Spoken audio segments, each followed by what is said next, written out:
নমস্কার বন্ধুরা, ঘরোয়া রান্নায় আপনাদের সকলকে স্বাগত জানাই। আজকে চলে এসেছি আবার একটি নতুন রান্নার ভিডিও নিয়ে। আপনারা নিশ্চয়ই অনেকেই এটা দেখেই বুঝতে পারছেন যে আজ কী রান্না হতে চলেছে আমাদের রান্নাঘরে। হ্যাঁ, ঠিক ধরেছেন, আজকে আমরা রান্না করে নেব ছানার পায়েস। খুব সুস্বাদু এই পদটি আপনারা বাড়িতে অবশ্যই ট্রাই করে দেখতে পারেন। তো দেরি না করে চলুন ঝটপট দেখে নিই এই রান্নাটা কীভাবে আমরা বাড়িতে বানিয়ে নেব। প্রথমে দেখুন, আমি দুটো দুধের প্যাকেট নিয়েছি। টোটাল 1 লিটার দুধ আছে। আমি প্যাকেট থেকে দুধটা একটা পাত্রে ঢেলে নিয়েছি। এই পাত্রেই কিন্তু আমি ছানাটা কাটাবো। তো ছানা কাটানোর জন্য প্রথমেই কিন্তু আমাকে দুধটা গরম করে নিতে হবে। দেখুন, আমি গ্যাস জ্বেলে নিচ্ছি। এবার আমি দুধটা এতে বসিয়ে দেব। দুধটা গরম হওয়ার জন্য অপেক্ষা করব। দুধ গরম হয়ে গেছে। এবার আমি ভিনিগার দিয়ে ছানাটা কাটাবো। তো দেখুন, আমি একটা বাটিতে একটু ভিনিগার নিয়ে নিলাম।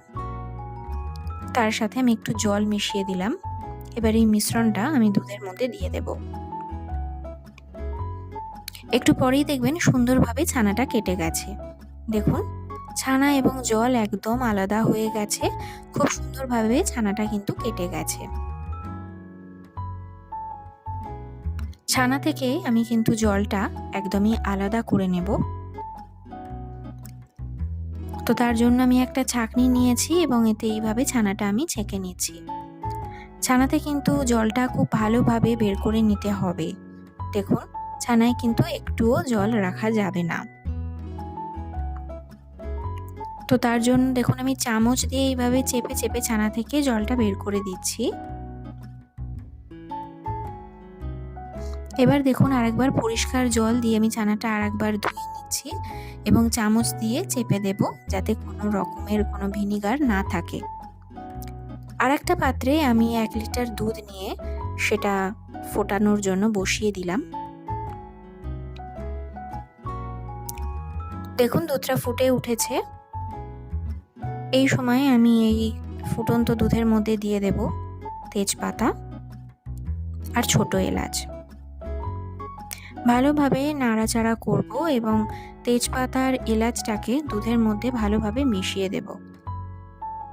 এখন এটা অনেকক্ষণ ফুটবে দুধটা, যাতে দুধটা আর একটু ঘন হয় এবং তেজপাতা আর এলাচের গন্ধটা যাতে সুন্দরভাবে দুধে মিশে যায়, সেই কারণেও কিন্তু দুধটা আমরা ফোটাবো।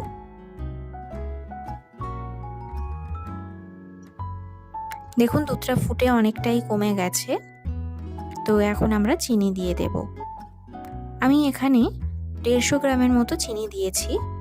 আপনারা আপনাদের স্বাদ অনুযায়ী চিনি দিতে পারেন, এর থেকে বেশি বা কম যেটা আপনাদের ইচ্ছে। তো দেখুন, চিনিটা আমি ভালোভাবে দুধের সাথে মিশিয়ে দিচ্ছি। দেখুন, চিনিটা কিন্তু মেশেনি। আমি আবার ভালোভাবে নাড়াচাড়া করব, যাতে দুধের মধ্যে চিনিটা খুব ভালো করে মিশে যায়।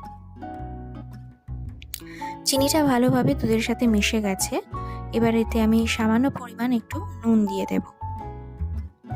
আবার আমি ভালোভাবে নাড়াচাড়া করব। দুধটা আরও 2 মিনিট আমি কিন্তু ফুটিয়ে নেব। দেখুন, দুধটা ফুটে গেছে ভালোভাবে। তো এবার আমি গ্যাসের ফ্লেমটা অফ করে দিলাম। এবার আমি আমন্ড এবং কাজু বাদাম ভালো করে কুচিয়ে নিয়েছি। এবার যে ছানাটা করেছিলাম সেই ছানাটা আমি হাত দিয়ে এইভাবে গুঁড়ো গুঁড়ো করে দেব, যাতে একদমই দলা পাকানো কিছু না থাকে। হাত দিয়ে চেপে চেপে এইভাবে আমি গুঁড়ো করে দিচ্ছি।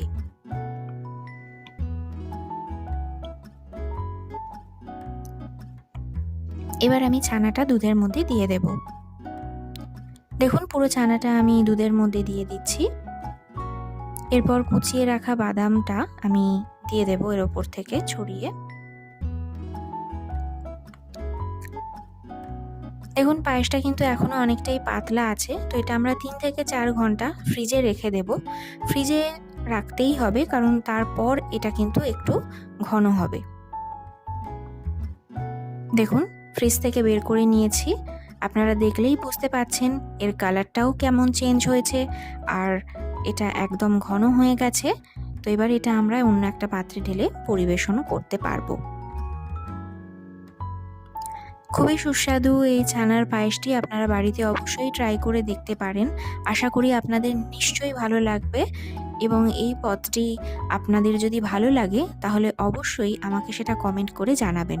আর আমার এই ভিডিওটি যদি আপনাদের ভালো লেগে থাকে অবশ্যই লাইক করবেন এবং শেয়ার করবেন। আর আমার চ্যানেলে যদি নতুন ভিজিট করে থাকেন অবশ্যই আমার চ্যানেলটি সাবস্ক্রাইব করবেন। ধন্যবাদ।